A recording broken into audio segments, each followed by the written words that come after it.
33,000 BIR tax penalties. Paano nangyari? From 60,000 naging 93,000 ang binayaran ng aming kliyente. This is an actual scenario. I-share ko kung paano yung computation.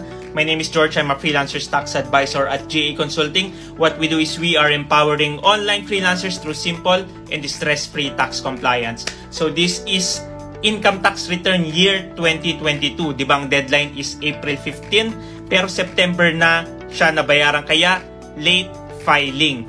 So tatlo ang penalty guys. Ayan, surcharge, interest, compromise. Si surcharge 25% ng 60,000. Kaya yon si 15,000. Doon naman tayo kay interest. 12% ang interest guys, at tapos kung gaano ba siya katagal. Yung 12% annual yon. So ito almost 5 months, 'di ba? April 15 ang deadline, September 15 na babayaran, 5 months na.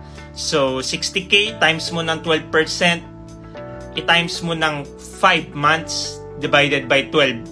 Around 3,000 yung makukuha mo. Malapit-lapit na yan, 'di ba? May small discrepancy lang si BIR, depende sa rounding off niya. Si compromise naman, makikita mo yan sa BIR compromise penalty tax table.